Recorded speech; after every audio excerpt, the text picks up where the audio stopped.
monsieur le juge. Bonjour. Merci d'avoir pris le temps d'être venu à notre rencontre et d'avoir accepté de répondre à de nombreuses questions que se posent les victimes. Pour commencer, est-ce que vous pourriez, s'il vous plaît, vous présenter et nous présenter un petit peu votre parcours dans la magistrature? Bien sûr, donc je suis Jérôme Posa et je suis magistrat depuis septembre 2004.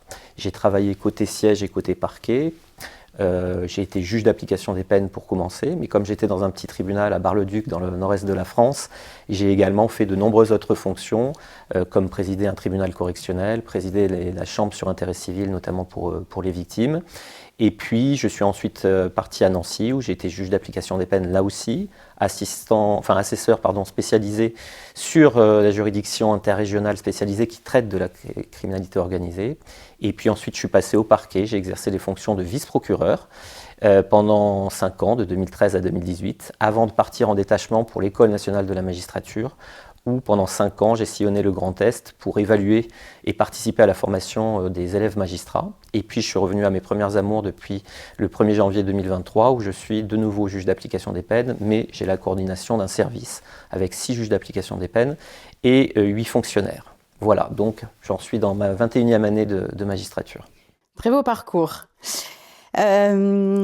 Je vais vous poser une série de questions. Ce sont des questions que nous posent régulièrement les victimes, donc essentiellement des victimes d'accidents de la route, en corporel, donc accidents mortels ou blessures graves. Les victimes ne comprennent pas bien en fait notre système judiciaire parce que malheureusement ils le découvrent dans un état de sidération. Et les questions que je vais vous poser sont vraiment récurrentes, celles que j'entends quasiment en fait dans chaque dossier. Alors, pour la première, comment est composée une salle d'audience et quel est le rôle de chacun? D'accord. Alors, une salle d'audience, quand vous entrez dans le tribunal et dans cette salle d'audience, elle se compose en 3 parties. L'auditoire, le prétoire et l'estrade. L'auditoire, c'est là où se trouve le public et les gens qui vont assister au procès, à condition que l'audience soit publique.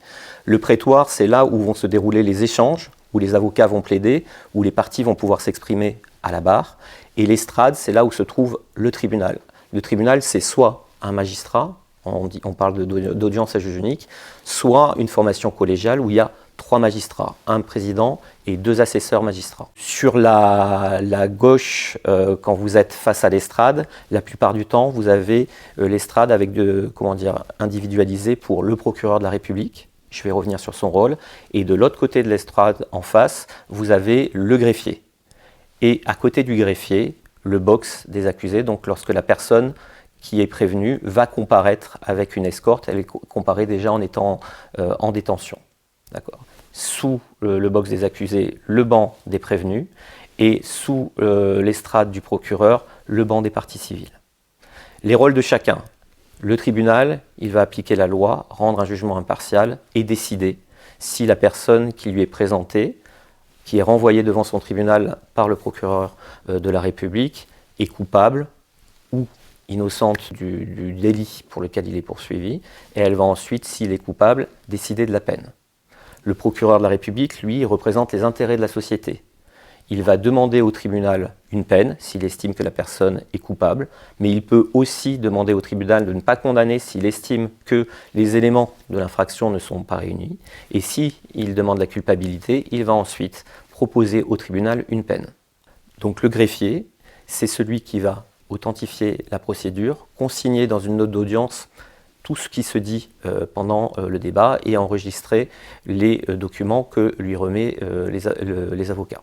Les parties civiles peuvent être assistées d'un avocat, lequel va solliciter des dommages et intérêts en réparation du préjudice que les victimes qui sont parties au procès estiment avoir subi.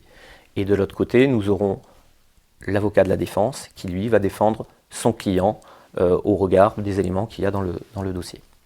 Vous avez également une autre personne, puisque des fois les gens qui sont dans le public se posent la question, qui est en robe noire, qui est l'huissier d'audience, qui lui est là pour faire régler le calme et l'ordre dans la salle, pour également dire au président quelles sont les parties qui sont présentes, quelles sont les parties qui sont absentes. Donc c'est quelqu'un qui fait le lien entre le tribunal et les gens qui arrivent, puisqu'on a beaucoup d'affaires dans une même audience.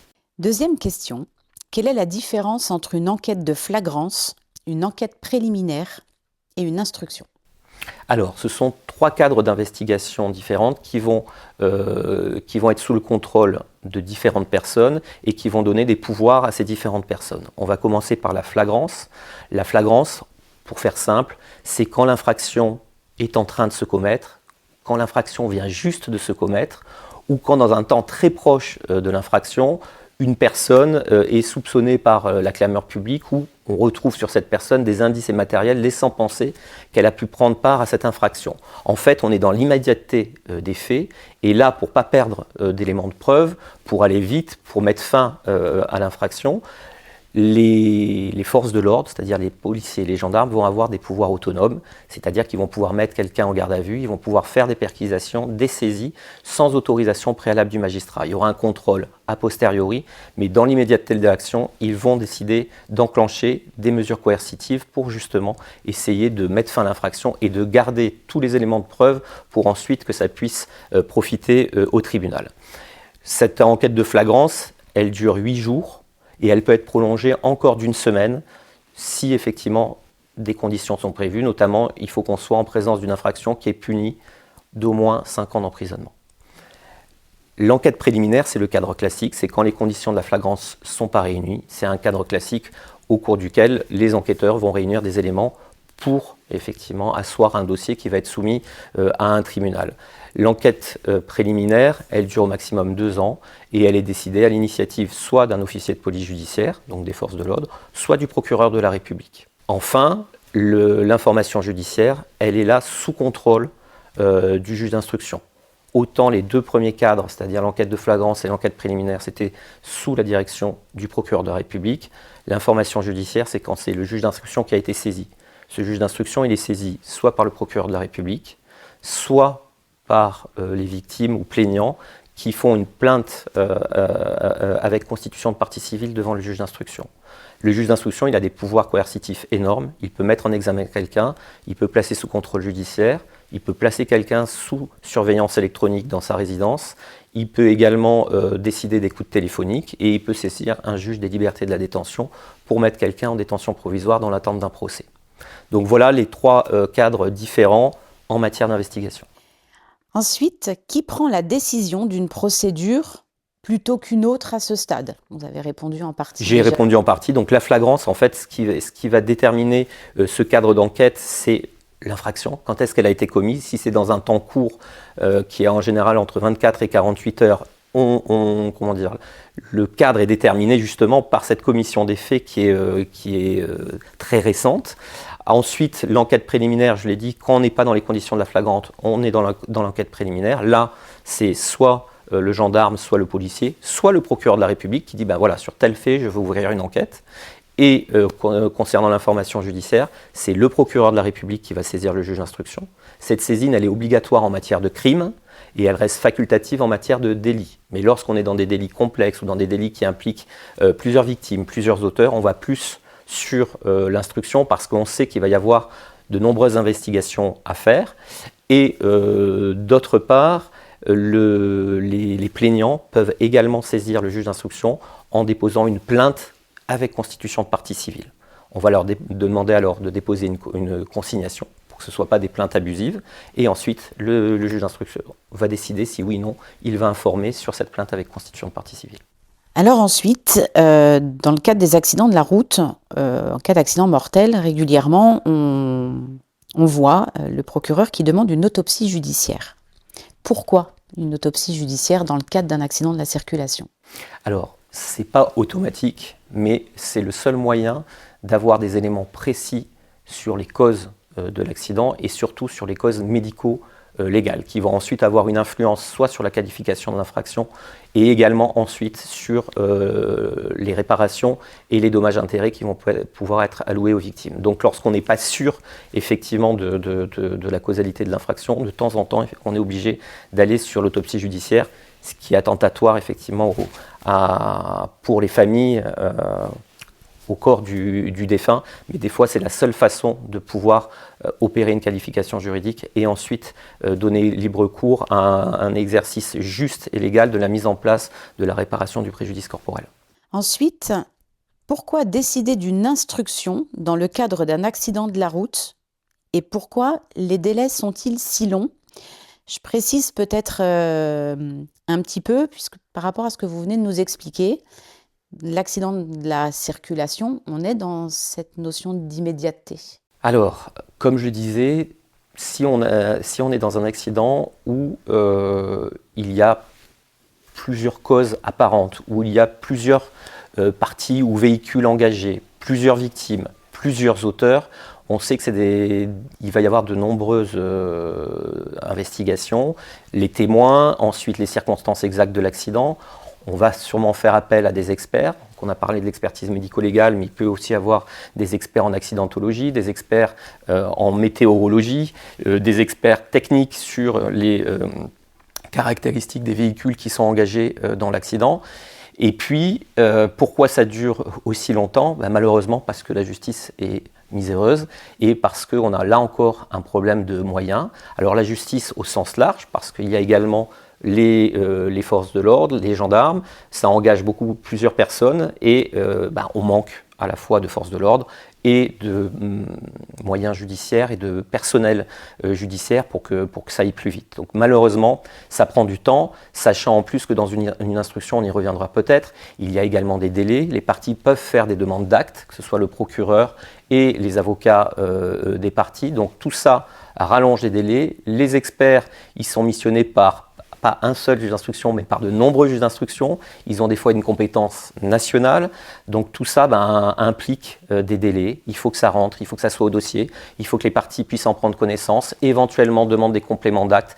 Donc il y a toute une série de procédurales qui est prévue par nos lois, qui implique que ça dure du temps. Et je sais que c'est difficile pour les victimes, mais si on veut un dossier qui soit bien ficelé et que toutes les portes et les fenêtres aient été fermées, comme on dit, ça prend du temps. Question importante qui pèse beaucoup sur les familles. Pourquoi est-ce que les victimes ne sont pas tenues informées de l'état d'avancement de l'enquête? Alors, là encore, on est dans des considérations malheureusement matérielles, où le juge d'instruction a dans son cabinet, non pas un dossier, mais la plupart du temps, entre 80, 100, 120 dossiers. Il est astreint à des contraintes de temps. Il faut qu'il rende son dossier le plus rapidement possible pour que ce dossier soit jugé. Après, je pense que ça dépend des cabinets, ça dépend des personnes. Je pense qu'aujourd'hui, la tendance est à recevoir les victimes, à informer les victimes sur l'état de l'avancement de l'enquête. C'est des bonnes pratiques qui ont été mises en place dans beaucoup de tribunaux, notamment côté parquet, mais également côté juge d'instruction. Donc je pense que c'est quelque chose qui, dans un avenir proche, va se stabiliser et où les victimes, normalement, auront connaissance de l'avancement de l'enquête. En tous les cas, dans des pratiques que j'ai pu appliquer, c'est quelque chose qui nous tenait à cœur, justement, que chacun puisse être averti un petit peu du déroulement de l'enquête et de la durée prévisible de la fin de l'enquête. Ça, c'est important. Ce serait une bonne nouvelle que cette pratique, du coup, évolue pour les victimes. C'est une pratique parce que, à part l'avis à victime qui est prévu effectivement par la loi, il n'y a pas d'autres pratiques qui sont rendues obligatoires dans la conduite de l'enquête. Mais je pense que chacun a compris aujourd'hui l'importance que ça peut avoir pour les victimes d'être avertis du déroulement prévisible et de la fin prévisible d'une enquête. Concernant les classements sans suite, qui est-ce qui décide d'un classement et sur quels critères? Alors, le seul à pouvoir décider d'un classement sans suite, c'est le procureur de la République. Il y a un principe en France qui est le principe de l'opportunité des poursuites, qui est prévu par le Code de procédure pénale. Et la loi, toujours ce même Code de procédure pénale, prévoit des critères légaux sur lesquels le procureur doit se baser. Alors, il y a des critères qui tiennent aux faits. C'est-à-dire que il se peut que dans un dossier, les éléments constitutifs d'une infraction ne soient pas remplis, donc il n'y a pas d'infraction, ou que les circonstances de l'infraction restent indéterminées. Donc il ne va pas prendre le risque effectivement d'aller saisir le tribunal correctionnel parce qu'il a peur qu'il y ait une relaxe au final, dans le sens où l'enquête n'aura pas permis de réunir des éléments assez précis pour caractériser l'infraction. Et puis il y a des éléments de droit, par exemple le décès de l'auteur, c'est une cause d'extinction de l'action publique, une prescription de l'action publique, une irrégularité de la procédure, voire une irresponsabilité psychique ou neuropsychique de l'auteur qui peuvent effectivement l'incliner à ne pas aller devant un tribunal correctionnel. Et puis derrière, il y a ce qu'on appelle l'opportunité des poursuites, qui est que le procureur, si le préjudice est par exemple très faible, va plutôt opter pour alors ce qu'on appelle un classement sans suite amélioré, c'est-à-dire une alternative aux poursuites. Une amende de composition pénale, un travail non rémunéré, quelque chose qui ne conduise pas l'auteur devant le tribunal correctionnel, mais qui soit une sanction à hauteur du préjudice qu'il a causé. Les familles sont informées de ce genre de procédure? Les familles devraient être informées de ce genre de procédure, mais voilà, là encore, c'est des bonnes pratiques qui sont en train d'être mises en place dans les parquets, puisqu'on a eu des remontées catastrophiques depuis des années. Encore une fois, il faut que les victimes, même si ça n'excuse rien, comprennent que le législateur ne nous donne pas les moyens d'avoir un personnel qui puisse, sur chaque procédure, faire ce qu'on appelle entre guillemets le service après-vente, dire pourquoi on classe et pourquoi on ne classe pas. Mais sur les affaires, on va dire complexes, les affaires où il y a eu des décès ou des préjudices irréversibles, aujourd'hui, normalement, le procureur informe la victime de ce qu'il fait. Retour en salle d'audience. Sur quels critères le procureur fait le choix de ses réquisitions? Sur les critères de la loi, tout simplement, c'est-à-dire que le procureur, comme je le disais tout à l'heure, il va requérir une culpabilité en se basant sur les éléments constitutifs de l'infraction qui sont prévus par la loi.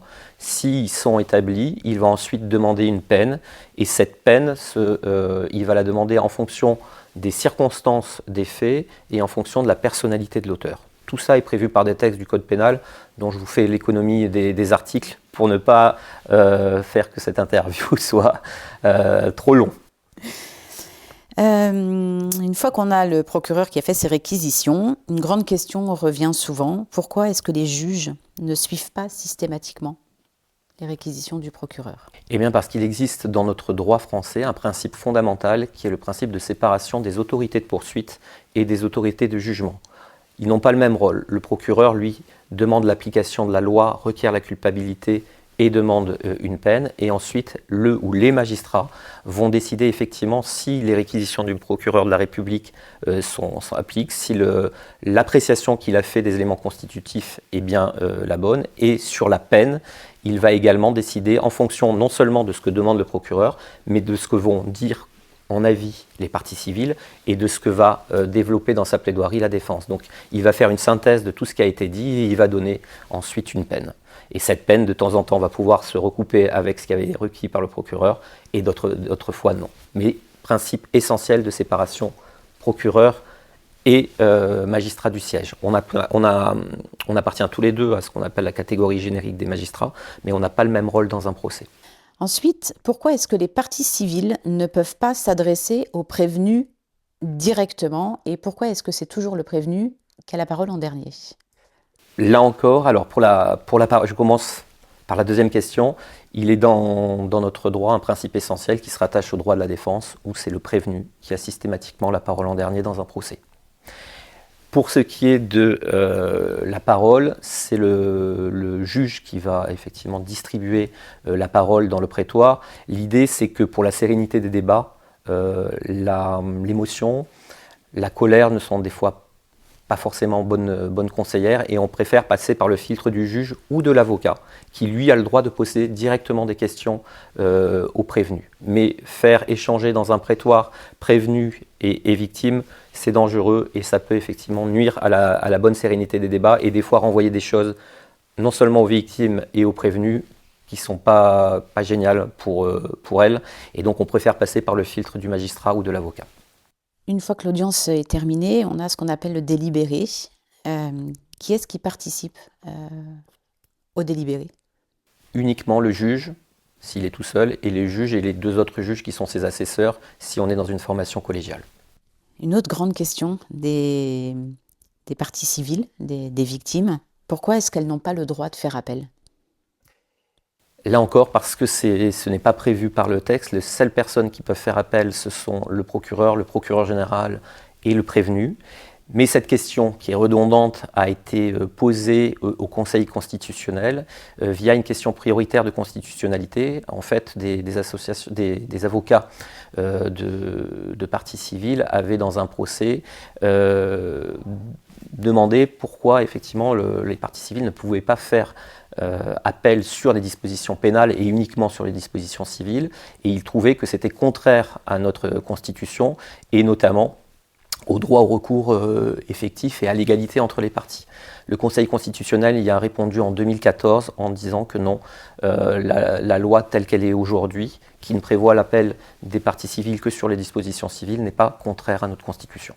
Pour continuer sur cette possibilité d'appel, donc on n'a que le procureur qui a la possibilité du coup de faire appel pour les parties civiles, en fin de compte.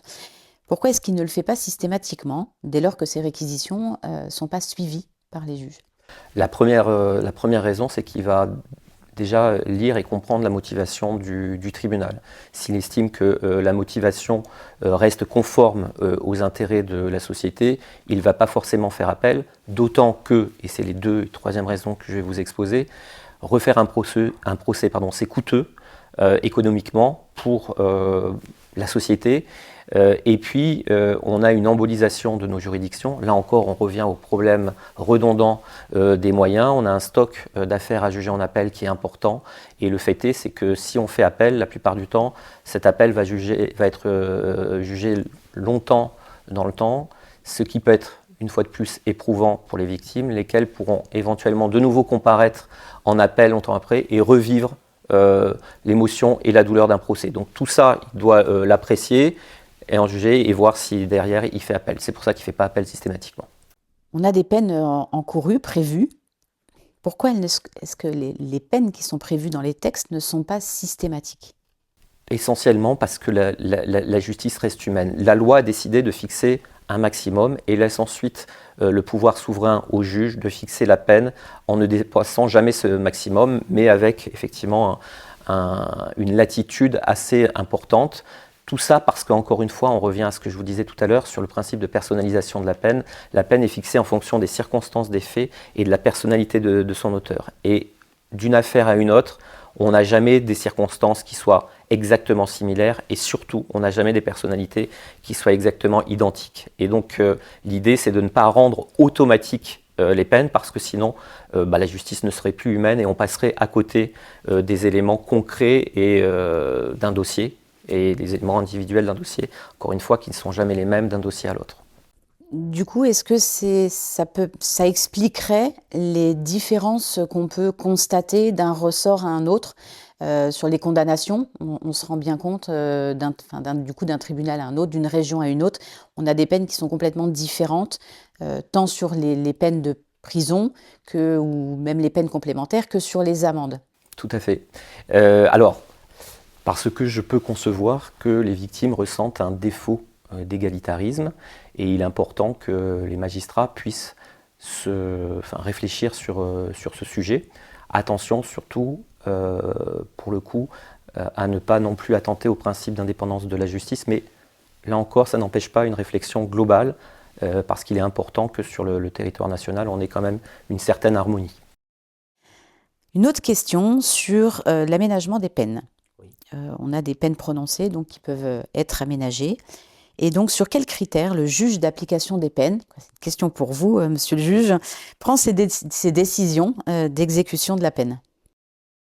Donc là encore, le juge de l'application des peines, il prend ses décisions sur des critères qui sont strictement définis par la loi. Et il y a un article de base qui concerne le juge de l'application des peines et tous les magistrats qui s'occupent de l'exécution des peines. C'est l'article 707 du Code de procédure pénale. Je le cite parce que c'est comme une espèce de bible pour le juge de l'application des peines. Il est prévu donc que le régime de l'exécution des peines privatives comme restrictives de liberté vise à préparer l'insertion ou la réinsertion du condamné en lui permettant de devenir une personne responsable, soucieuse du respect des intérêts de la société. Et également, le but, c'est d'empêcher la récidive. Donc le juge de l'application des peines, lorsqu'il décide d'un aménagement de peine, il doit concilier différents intérêts. L'intérêt de la société, l'intérêt de la victime, il ne faut pas l'oublier, mais également l'intérêt de la personne condamnée. L'idée étant que lorsqu'il sort de prison, on ne veut plus qu'il recommence, on ne veut plus qu'il soit un danger pour les autres, et on veut qu'il arrive à se rentrer dans le moule de la société et à se réinsérer. Donc on doit concilier tout ça. Après, il y a des seuils légaux qui sont prévus pour faire des aménagements de peine. Quelqu'un qui est condamné mais qui est libre, on ne peut aménager sa peine que jusqu'à 1 an d'emprisonnement. Au-delà, on ne peut pas. Et quelqu'un qui est déjà incarcéré, le seuil passe de 1 à 2 ans. Voilà un petit peu ce qui est prévu par les textes, mais il faut bien que les gens aient conscience que le juge de l'application des peines, il ne fait pas ça au feeling, il applique des critères légaux. Une autre question très très récurrente, justement dans le cadre des peines aménagées. Souvent les victimes ne sont pas informées ensuite des conditions d'exécution de la peine. Régulièrement, elles écrivent au juge d'application des peines et malheureusement, très rarement, elles ont un retour. Pourquoi est-ce que les juges, du coup, ne répondent pas aux victimes? Est-ce qu'ils ont une obligation ou non de réponse quand les victimes, enfin les parties civiles du moins, leur écrivent pour demander de quelle manière la peine a été effectuée? Alors, il n'y a pas d'obligation formalisée, si ce n'est des avis à donner aux victimes lorsque la situation du condamné évolue, par exemple qu'il sort en aménagement de peine, qu'il sort en permission de sortir. Donc on va faire des avis aux victimes pour dire, ben voilà, à partir de telle date, monsieur va sortir de prison pour intégrer une semi-liberté, pour intégrer une détention à domicile sous surveillance électronique, le fameux bracelet, ou de telle date à telle date, il va sortir en permission. Ça, ce sont à peu près ce qui est prévu par les textes. Après, il y a des pratiques judiciaires qui, là, sont en train encore d'évoluer. On arrive à une époque où il est plus envisageable de mettre de côté les victimes. Non pas que c'était fait sciemment avant, mais on revient toujours malheureusement au problème des moyens. Donc on pratique et on exerce avec très peu de moyens. Recevoir les victimes, ça prend un temps. Leur demander, ou en tous les cas les informer, ça prend du temps. Mais pour vous donner un exemple, des pratiques que moi j'ai mis en place dans mon service sur les dossiers complexes et sur les dossiers de violences intrafamiliales, je reçois les victimes. En tous les cas, je les convoque. Après, c'est à elles de décider si elles viennent ou pas. Et tout courrier qui nous est adressé de la part des victimes obtient une réponse. D'accord. Encore une grande disparité d'un ressort à un autre. Exactement, mais ça va tendre à s'uniformiser puisque les gardes des Sceaux respectifs ont comme volonté d'uniformiser sur le territoire national les bonnes pratiques. D'accord, c'est une bonne nouvelle ça. Place maintenant un nouveau juge, enfin un nouveau juge, non mais du moins dans notre interview, le JLD, donc le juge des libertés et de la détention. Sur quels critères est-ce qu'il décide de libérer un détenu avant la fin de sa peine? Alors là, il faut se méfier de tout ce qu'on entend dans la presse sur les réseaux sociaux. Les critères, là encore, sont prévus par un texte qui est l'article 144 du Code de procédure pénale qui définit quand le juge des libertés, et en tous les cas, quel objectif il va poursuivre lorsqu'il décide d'une détention provisoire et a fortiori lorsqu'il décide de lever la détention provisoire. Il y a des critères qui sont la conservation des indices et des preuves matérielles. Il y a les critères pour empêcher la collusion entre le prévenu et ses co-auteurs et complices. Il y a également le critère de mettre fin à l'infraction ou prévenir le renouvellement de cette infraction, et également garantir le mise à examen à disposition de la justice.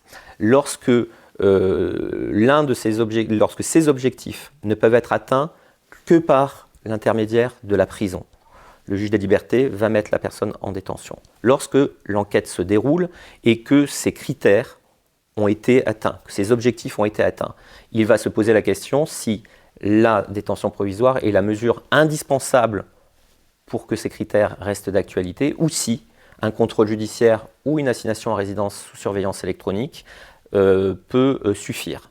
Et s'il estime que c'est suffisant, il va libérer la personne. Un autre critère intervient, c'est le critère de la longueur de l'enquête.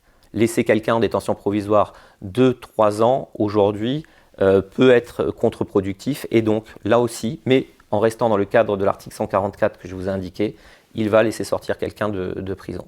Ça peut être attentatoire à, on va dire, le regard de la victime, mais rappelons que la détention provisoire, ce n'est pas un préjugement. D'accord ? On est sur des mesures de sûreté, sur respecter le cadre de l'enquête, faire en sorte qu'on ait tous les éléments pour que ça soit jugé devant un tribunal. On n'est pas dans un préjugement. Même si après, la détention provisoire, on va la défalquer de la peine de prison qui sera prononcée. Mais c'est deux moments différents et les gens ont du mal à le comprendre. Ce n'est pas parce que quelqu'un n'est pas mis en détention provisoire qu'il ne sera pas condamné à une peine de prison par la suite. Et une fois que la personne est condamnée à une peine de prison, on entend très souvent qu'à mi-peine, il est libérable. C'est le JLD qui prend cette décision ? Non. Lorsque la personne exécute la peine, le juge des libertés de la détention, il intervient dans la phase présententielle, c'est-à-dire avant le procès et pendant la période de présomption d'innocence. Lorsque on parle de mi-peine, on parle de libération conditionnelle, là on est sur l'exécution d'une peine, c'est-à-dire que la personne a été condamnée, on est dans la phase post-sententielle qui est gérée par le juge de l'application des peines, et effectivement la loi prévoit qu'à la moitié de sa peine, il peut prétendre à une mesure de libération conditionnelle, qui n'est pas une mesure de faveur, qui est simplement une mesure de suivi à l'extérieur. Le juge et les conseillers pénitentiaires d'insertion et de probation vont continuer à suivre la personne à l'extérieur, mais il n'aura été en libération conditionnelle parce qu'il aura fait ses preuves en prison. C'est-à-dire, la mi-peine, ce n'est pas automatiquement la libération conditionnelle, il faut qu'il ait témoigné en prison des efforts de réinsertion, comme avoir commencé l'indemnisation des victimes, avoir cherché un travail, avoir repris des cours par exemple à l'école, être suivi par un psychologue, un psychiatre, prendre des médicaments en fonction des problématiques qu'il a. Pour finir sur cette partie interview, puisque la fin en fait, ça va être un petit peu la présentation de votre association, est-ce que vous pourriez nous rappeler les peines encourues pour les auteurs de délits routiers ayant entraîné des dommages corporels, donc homicide involontaire, alors je vais dire homicide routier, je préfère, et les blessures du coup routières. Alors, sur ces deux aspects, alors je comprends que les victimes parlent d'homicide routier. On parlait d'homicide involontaire dans la loi parce que dans ces accidents-là, il n'y a pas d'intention directe. On parle d'inobservation, d'inattention, de négligence, de manquement à une obligation réglementaire ou législative de sécurité et de prudence. Toujours est-il que le résultat est là pour l'homicide routier, c'est la mort et des conséquences irréversibles. Dans ces cas-là, la loi prévoit que l'homicide routier est puni de 5 ans d'emprisonnement et de 75 000 € d'amende lorsque cet homicide n'est pas accompagné de circonstances aggravantes, lorsqu'il y a une circonstance aggravante qui peut être par exemple le fait d'avoir consommé de l'alcool et donc d'être sous l'emprise d'un état alcoolique lorsqu'il conduit, le fait d'avoir fait un excès de vitesse de plus de 50 km/h ou le fait d'avoir dans le sang ou dans les urines traces de consommation de produits stupéfiants. La peine passe cette fois-ci à 7 ans d'emprisonnement et 100 000 € d'amende. Et lorsqu'il y a au moins 2 circonstances aggravantes réunies, on passe à 10 ans d'emprisonnement et 150 000 € d'amende. Pour les blessures involontaires ou les blessures routières, on est sur un quantum de 3 ans d'emprisonnement et 45 000 € d'amende. Et lorsque on est dans les cas des circonstances aggravantes que je viens d'expliquer, lorsqu'il y a une circonstance aggravante, on passe à 5 ans d'emprisonnement et 75 000 € d'amende. 2 circonstances aggravantes, 7 ans d'emprisonnement et 100 000 € d'amende. Et je rappelle que lorsque la personne est en état de récidive, les quantums maximum de ces peines sont multipliés par 2. D'accord ? Donc sur un homicide routier en récidive légale, il encourt jusqu'à 20 ans d'emprisonnement. Merci beaucoup, monsieur le juge. Avec plaisir. Et maintenant, monsieur le président de l'association donc Amour de la justice, est-ce que vous pourriez nous dire un petit mot sur votre association et son objectif ? Alors c'est une association que j'ai cofondée avec une collègue magistrate que j'ai rencontrée à l'école de la magistrature, Marie Bougnou, et une autre personne s'est très vite ralliée à nous, qui est un ami de faculté qui est également magistrat, Laurent Sebag. Et l'idée de cette association était de pouvoir réfléchir sur un projet de refonte de la justice et tendre vers une justice qui soit plus humaine et plus indépendante. L'idée aussi, c'est de montrer aux citoyens qu'il a place et que la justice lui appartient, qu'elle n'appartient pas au magistrat. Le magistrat est simplement le gardien du temple, mais tout le monde peut avoir son mot à dire sur la justice, peut avoir son idée sur la justice. Et l'idée, c'est de réunir dans cette même association différentes personnes des sociétés civiles. Donc on a des adhérents qui sont des professionnels du droit, des magistrats, des avocats, des notaires, des huissiers, mais on a également d'autres professions, des journalistes, on a aussi des gens qui viennent d'autres associations, d'associations des soins, d'associations de victimes, et d'autres citoyens lambda qui veulent juste pouvoir échanger sur la justice et avoir leur mot à dire. Et l'idée de l'association, c'est de ensuite porter sur la place publique des propositions à destination à des gens qui font la loi. L'idée, c'est que la loi ne soit plus, n'ait plus une coloration politique ou partisane, mais qu'elle soit également une remontée du terrain, de ce que les professionnels constatent et de ce qu'ils ont pu éprouver avec les membres de la société civile sur ce qu'on aimerait qui est dans nos lois. Donc, nous nous faisons connaître petit à petit, nous évoluons de façon artisanale parce que nous voulons rester indépendants. Et pour que les gens nous connaissent, nous avons écrit. Donc, nous avons déjà écrit 2 livres. Un premier livre en 2022, Manifeste pour une justice humaine et indépendante, qui reprend différentes propositions institutionnelles. Et suite, nous avons écrit sur le tribunal populaire et malheureusement la judiciarisation de toutes les affaires dans les médias. C'est-à-dire que le juge est dépossédé finalement de la chose judiciaire au profit des commentateurs sur les réseaux sociaux, des gens. Et donc on voulait dénoncer ce populisme judiciaire. Donc on a écrit un ouvrage en 2023 qui s'appelle « Justice partout, justice nulle part ». Et là, nous allons avoir un 3e ouvrage qui est en cours d'édition chez Dalloz, où on a regroupé avocats, magistrats sur différents thèmes qui concernent la transformation de l'office du juge. Parce qu'au XXIe siècle, on s'est aperçu qu'avec toutes les lois qui ont été faites, l'office du juge tend à s'en transformer et on voulait l'expliquer à nos concitoyens. Et puis le reste du temps, on essaye de rencontrer d'autres personnes, comme vous aujourd'hui, Maud, essayer d'avoir des liens d'affiliation avec les victimes, avec également des associations de réinsertion pour pouvoir comprendre et expliquer à nos citoyens un petit peu les coulisses de la justice, parce que notre idée c'est quand même ça, c'est de leur ouvrir les portes de la justice et de pas de rester comme une structure opaque et étanche où on n'y comprend rien et qui alimente ensuite le fantasme, le complotisme et la désinformation.